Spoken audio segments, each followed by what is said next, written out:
Hello friends, मैं आशीष और आप देख रहे हैं एसबीएन नॉलेज चैनल। अपनी दिल्ली की लैंड पूलिंग पॉलिसी को जारी रखते हुए आज हम बात करेंगे सेक्टर 13 की।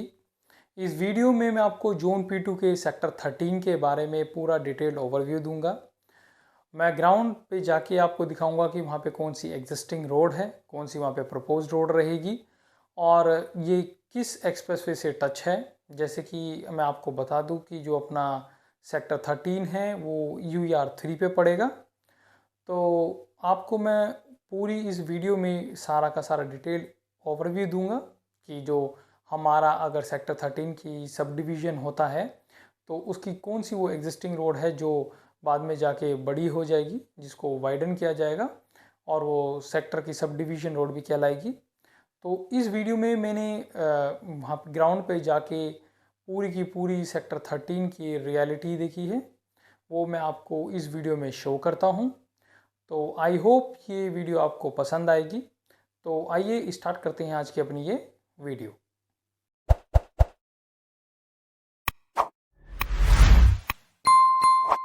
तो फ्रेंड्स, आज हम बात करेंगे सेक्टर 13 की। जिस रोड पे मैं चल रहा हूँ ये सेक्टर 15 का एग्जिस्टिंग रोड है। ये सेक्टर 15 से आ रहा है। अब मैं आपको लेफ्ट साइड में दिखाता हूँ। तो देखिए, ये 13 और 15 का 30 मीटर का प्रपोज रोड रहेगा, जो इस समय पे एक तरह का नहर सी है, छोटी सी। अब हम आगे अगर चलते हैं तो सेक्टर 13 और 14 का ये 30 मीटर का प्रपोज रोड रहेगा, जिसको आप 100 फीट कह सकते हैं। तो इसके जो लेफ्ट हैंड साइड पे है वो सारी की सारी कॉलोनी है, और राइट हैंड साइड पे इसके जो आएगी वो आपकी सेक्टर 14 की लैंड अवेलेबल होगी लैंड पूलिंग के लिए। अब देख सकते हैं इस पे, यहाँ उल्टे हाथ पे जो हमारे लेफ्ट हैंड साइड पे है, ये टोटली कॉलोनी है जो सेक्टर 13 में आती है। अब हम आगे बढ़ते हैं सेक्टर 13 और 14 पे। ये इन दोनों के बीच का रोड रहेगा। अगर आप देखें तो ये आप देख सकते हैं कि सेक्टर 13 की ये कॉलोनी है, और जो ये आप रोड अभी देख रहे हैं ये एक तरह का फिरनी रोड है, जो आगे चल के 100 फीट का होगा। जो ये मैंने एरो शो की हुई है, ये दिखाया गया है कि इस खेत के आगे से ही यहाँ से प्रपोज रोड जो 100 फीट का होगा वो जाएगा। ये इसकी एग्जिस्टिंग रोड है जो इस टाइम सेक्टर 13 में ही आती है। आप ये देखिए, ये सेक्टर 13 के लिए ही लैंड अवेलेबल है लैंड पूलिंग की, और उल्टे हाथ पे भी आप देख सकते हैं वहाँ पे भी थोड़ी सी लैंड अवेलेबल है लैंड पूलिंग के लिए। सामने आपको ये जो मकान दिख रहे होंगे, ये सेक्टर 13 की कॉलोनी है जो मैंने आपको पहले भी दिखाई थी। ये वहाँ तक जा रही है पूरी की पूरी। तो अगर आप देखें तो सेक्टर 13 के इस पार्ट में काफ़ी सारी कॉलोनी है। सेक्टर 13 आगे जाके सब डिवीज़न होगा सेक्टर 13 का। तो मैं आगे आपको चलता हूँ सेक्टर 13 के इस एग्जिस्टिंग रोड पे और आगे भी दिखाता हूँ। तो अब आप ये देख सकते हैं, ये एक जंक्शन पॉइंट आता है जो सेक्टर 13 और 14 का है। इधर ये जो मैंने पहले भी दिखाया था, ये सेक्टर 13 की ही लैंड अवेलेबल है लैंड पूलिंग के लिए, और पीछे जो है वो पूरी की पूरी कॉलोनी है। तो जो हमारा सेक्टर 13 है उसमें अगर सब डिवीज़न होती है तो एक सब डिवीज़न का जो पार्ट है वो ये हो सकता है जिसमें हम अभी तक आए हैं, जिसमें आप देख सकते हैं कि लैंड जो है वो यहीं पे थोड़ी बहुत अवेलेबल है, पीछे सारी की सारी कॉलोनी है। और जो ये जंक्शन पॉइंट है, इससे आप कह सकते हैं कि सीधे हाथ की तरफ ही लैंड अवेलेबल है सेक्टर 13 में, वो जो सामने वो सेक्टर 14 है। अब हम सेक्टर 13 की जो लैंड देख रहे हैं, ये जो मैंने दिखाया था, हम आगे मूव करते हैं सेक्टर 13 पे ही। तो आप देख सकते हैं उल्टे हाथ पे आपको अभी दिखा भी होगा कि वहाँ कॉलोनी थी। ये सारी की सारी सेक्टर 13 के अंदर ही आती है। ये आता है सेक्टर 13 का जंक्शन पॉइंट, जो मेन पॉइंट रहेगा, जिसके आगे लैंड पूलिंग होने के पूरे चांसेस हैं। ये सेक्टर 13 और 14 का 30 मीटर का प्रपोज रोड रहेगा। ये मैंने आपको प्रीवियस वीडियो में भी दिखाया था। और इसके उल्टे हाथ पे जो हमारा सब डिवीज़न हो सकता है सेक्टर 13 का, वो 30 मीटर का प्रपोज रोड है। वैसे ये अभी फिरनी रोड है जिसको 25 मीटर्स बोला जाएगा, सॉरी 25 फीट बोला जाएगा। ये आप देख सकते हैं इसी रोड पे ये सेक्टर 13 का लैंड अवेलेबल है लैंड पूलिंग के लिए, और जो मैं जूम करके दिखा रहा हूँ वो यूया करीब यहाँ से दिखेगा। तो ये सारा सेक्टर 13 रहेगा। राइट हैंड साइड पे, लेफ्ट हैंड साइड पे पूरी की पूरी कॉलोनी है, और राइट हैंड साइड पे लैंड अवेलेबल है लैंड पूलिंग के लिए। जब इसका सब डिवीजन होगा सेक्टर्स का, तो जो हमारे लेफ्ट हैंड साइड पे ये लैंड अवेलेबल है लैंड पूलिंग के लिए, ये ही लैंड जो है लैंड पूल्ड हो पाएगी। क्योंकि जो हमारा दूसरे हाथ पे लेफ्ट हैंड साइड पे है, उस पे बहुत सारे कॉलोनीज हैं जहाँ पे लैंड पूलिंग होना मुश्किल है। तो मैंने आपको ये जो लेफ्ट हैंड साइड पे अपने मैप भी दिखाए हुए हैं इस वीडियो में कि 13 को ए बी सी में डिवाइड किया गया है। तो ये उसी का ही है। और ये अब जो हमारा रोड है, ये हमारा 60 मीटर का जो प्रपोज रोड है उसकी तरफ जा रहा है। ये 6 आप देख सकते हैं। फिलहाल ये 30 मीटर का मीन्स 100 फीट का रोड है। गवर्नमेंट इसको चाहती है, मतलब डीडीए चाहता है कि ये 60 मीटर का ये रोड बने। अब वो कैसे करेंगे वो देखा जाएगा। ये उल्टे हाथ पे भी सेक्टर 13 पड़ेगा और सीधे हाथ पे भी। तो मैं भी आपको सीधे हाथ की तरफ लेके चलता हूँ, उल्टे हाथ पे मैं आपको बाद में लेके आऊँगा। तो ये जो हमारे सीधे हाथ पे आप देखेंगे सेक्टर 13 और 14 की 60 मीटर की प्रपोज रोड है, जो फिलहाल अगर एग्जिस्टिंग देखेंगे तो ये 100 फीट की रोड रहेगी दोनों साइड। अभी मैं एक साइड पे चल रहा हूँ इसमें। तो ये जहाँ से हमने अभी राइट हैंड, आप ये देख सकते हैं लेफ्ट हैंड साइड पे ये केशव नगर है, ये सेक्टर 12 में पड़ेगा। मैं अभी आपको बता दूं, यहाँ पीछे काफ़ी डेमोलिशन भी हुई थी। ये जो हमारा आगे रोड जा रहा है, ये UER3 की तरफ जा रहा है। ये बाद में वैसे UER3 जो हमारा प्रपोज्ड है 80 मीटर का, उसकी तरफ जा रहा है।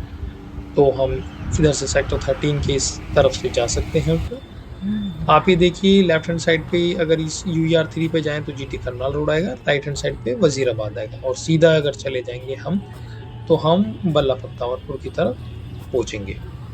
ये UER3 जो है अभी बांध रोड का काम कर रहा है। बाद में अगर इसको गवर्नमेंट जो है DDA जो है वो UER3 का दर्जा देगी तो ये 80 मीटर्स का रोड हो जाएगा। तो मैं इस वीडियो में दिखा दूं आपको, जो हमारा जंक्शन पॉइंट था यहाँ से जो लेफ्ट पे गया है, सेक्टर 8 और 7 के लिए रास्ता जा रहा है। इधर से जो ये रास्ता है ये UER3 के लिए है। जिस रोड से मैं अभी आया हूँ सेक्टर 12 और 13 का प्रपोज 60 मीटर का रोड है, जो भी 100 फीट का है। फिर आप और राइट में देखेंगे तो ये UER3 प्रपोज रोड है, 80 मीटर का रोड है। तो ये सेक्टर 8 और 7 के बारे में आपको मैं किसी और वीडियो में बताऊंगा। अभी मैं सेक्टर 13 के बारे में बताता हूँ। तो हम इस UER3 पे आगे चलते हैं। तो UER3 पे हम अब राइट हैंड साइड पे ही चल रहे हैं, जो 80 मीटर का रोड है, जो कि सेक्टर 13 और उसके बाद फिर सेक्टर 14 तक जाता है। तो आप ये देख सकते हैं कि जो हमारे सेक्टर 13 में जैसे ही हमने UER3 पे चले तो थोड़ी सी दूर चल के ही एक आश्रम आता है। ये आश्रम का गेट है। और अब हम आगे इस UER3 पे और आगे चलेंगे। तो ये UER3 एक तरह का एक्सप्रेसवे का काम करेगा इस सेक्टर के लिए। उल्टे हाथ पे अगर आप देखें तो ये सेक्टर 8 भी है वो सामने, और ये उसकी ट्रेन है जो मैंने अभी मैप भी शो किए थे उनमें दिखाया हुआ भी था। मैं इसकी वीडियो भी आपको इसमें डाल दूंगा डिस्क्रिप्शन बॉक्स में। और ये हमारे सेक्टर 13 की सारी लैंड अवेलेबल है लैंड पूलिंग के लिए। तो अब हम आगे इस पे सेक्टर जो अपना UER3 है इसी पे ही मूव करते हैं। ये आप ये देखिए सेक्टर 8B का ये लैंड है जो 60-40% का मैप है जो गवर्नमेंट ने जनरेट किया है। वो मैं आपको इस वीडियो में डिस्क्रिप्शन में लिंक भी डाल दूंगा, वो आप देख भी सकते हैं। ये हमारी सारी की सारी लैंड अवेलेबल है लैंड पूलिंग के लिए। तो अगर आप जंक्शन पॉइंट से आते हैं तो सीधे हाथ पे सेक्टर 13 पड़ता है, उल्टे हाथ पे सेक्टर 8 भी पड़ता है, और ये सीधा रोड एक आगे वाले जंक्शन पॉइंट पे जा रहा है जहाँ पे UER2 और UER3 जाके मिलेंगे। तो ये आप देख सकते हैं ये प्रपोज्ड UER3 था। सामने जो है वो सेक्टर 8 भी है जैसे मैं बता चुका हूँ। तो अब हम आगे मूव करते हैं इस UER3 पे और उस जंक्शन पॉइंट तक जाते हैं जहाँ पे हमारा UER2 और UER1 मिलेंगे। तो अब हम आगे मूव करते हैं। ये हमारा एक जो मैंने दिखाया बीच में पड़ता है, उसमें लैंड अवेलेबल है लैंड पूलिंग के लिए। वो सामने जो आप रोड देख रहे हैं वो रोड हमारा बाद में जाके 100 फीट का होगा। 30 मीटर का प्रपोज रोड है, वो सेक्टर 13 और 14 को डिवाइड करेगा। तो इस हाथ पे सारी की सारी सेक्टर 13 की लैंड अवेलेबल है लैंड पूलिंग के लिए। अगर सेक्टर 13 वही सेक्टर है जो मैंने आपको सब डिवीजन की वीडियो जिस पे बनाई थी वो दिखाया था, तो मैं आपको इसमें सब डिवीजन की वीडियो का भी लिंक शेयर कर दूंगा। तो आप देख सकते हैं कि सेक्टर 13 का ये हिस्सा सारा का सारा UER3 पे आता है। अब हम इस UER3 पे आगे मूव करते हैं और मैं आपको आगे का दिखाता हूँ। तो आप देख सकते हैं ये हमारा UER3 है और जैसे मैंने आपको पहले बताया कि जंक्शन पॉइंट के लिए हम जा रहे हैं UER3 और UER2 के। तो सामने से जो रोड आएगा वो UER2 आएगा और इधर से UER3, तो ये एक तरह का जंक्शन पॉइंट इनका बनेगा। जो आगे रोड जा रहा है वजीराबाद के लिए जा रहा है। अब हम आगे देखते हैं तो जब हम वापस चलते हैं अपने सेक्टर 13 की तरफ, तो ये हमारा यहाँ से UER3 स्टार्ट होता है और हम आगे सेक्टर 13 की तरफ चलते हैं। तो मैंने जैसे बताया था कि अब ये हमारी सेक्टर 8B की ट्रेन है। ये मैंने पूरे मैप में भी शो की हुई थी। ये सेक्टर 8B की ट्रेन है। अगर हम जंक्शन पॉइंट के UER3 और UER2 के इंटर कनेक्शन पॉइंट से आ रहे हैं और ये हमारा प्रपोज UER3 है 80 मीटर का। अब हम इस रोड पे आगे चलते हैं और मैं आपको आगे चल के जो हमारा सेक्टर 13 है उसके बारे में और आगे बताता हूँ। तो अब हम UER3 पे आगे चलते हैं। तो UER3 एक ऐसा रोड है जिस पे सबसे ज़्यादा सेक्टर एलिजिबल हुए हैं लैंड पूलिंग के लिए, जिनमें सेक्टर 12, 8 और 7 है और आगे आने वाले समय में सेक्टर 14 और 13 भी जल्दी हो जाएंगे। तो ये वो रोड है जो आगे चल के एक 100 फीट की रोड बनेगी। 30 मीटर का प्रपोज रोड है ये सेक्टर 13 का 14 का। पहले ये थोड़ा-सा उल्टे हाथ पे था, अब इसको जो न्यू मैप इश्यू हुआ है, जो मैंने आपको यहाँ पे राइट हैंड साइड पे शो भी किया हुआ है, उसमें इसका डायलिनेशन चेंज किया गया है। ये सेक्टर 13 की लैंड अवेलेबल थी, ये सेक्टर 14 की लैंड अवेलेबल थी लैंड पूलिंग के लिए। तो ये सेक्टर जो हैं वो साथ ही साथ एलिजिबल होंगे और इसमें अच्छी लैंड पूलिंग हो सकती है। अगर आप यहाँ से देखें तो आपको UER3 भी दिखाई देगा, जिसमें सारे के सारे सफ़ेदे के पेड़ हैं और ये सारी सेक्टर 13 की लैंड अवेलेबल है लैंड पूलिंग के लिए। और अब मैं इसी रोड पे जो हमारी ये रोड है इस पे आगे चलता हूँ और आपको सब डिवीज़न वाली रोड भी दिखाता हूँ। तो आप ये देख सकते हैं ये जो सीधे हाथ पे आप देखेंगे तो ये हमारी सब डिवीज़न की रोड है, जिसको मैंने यहाँ ए से शो किया गया है। तो यहाँ से लेकर और UER3 तक वो सेक्टर 13A मैंने अपनी तरफ से दिया हुआ है, तो सेक्टर 13A हो सकता है। ये सेक्टर 13 रहेगा, यहाँ से हम आए थे भी। और ये इसका सब डिवीज़न ऑफ सेक्टर्स का रोड हो सकता है जो 30 मीटर के करीब 100 फीट के करीब रहेगा। ये इसका दूसरा पार्ट बन सकता है 13 सेक्टर का। और ये एग्जिस्टिंग रोड जिस पे हम चल रहे थे अभी। तो एक तो सब डिवीज़न ऑफ सेक्टर्स में वो बन सकता है 13 का, और एक तो जैसे मैंने बताया कि एक सब डिवीज़न ऑफ सेक्टर का 13A बन सकता है और ये सेक्टर 13B बन सकता है। मैंने इसको मैप में भी शो किया गया है और अब मैं आपको ग्राउंड की रिपोर्ट भी दिखा रहा हूँ। ये देख सकते हैं आप, सारा ये सेक्टर 13 रहेगा जो सब डिवीज़न ऑफ सेक्टर्स हो सकता है। मैंने आपको उसकी रोड भी दिखाई थी, उसके बाद का ये है। अब मैं इसका आगे आपको एक और सब डिवीज़न ऑफ सेक्टर्स का रोड दिखा देता हूँ। तो आप देखेंगे कि जो ये सेक्टर 13B का जो रहेगा सब डिवीज़न का, वो यहाँ से रहेगा। इस रोड पे हम अभी गए भी थे।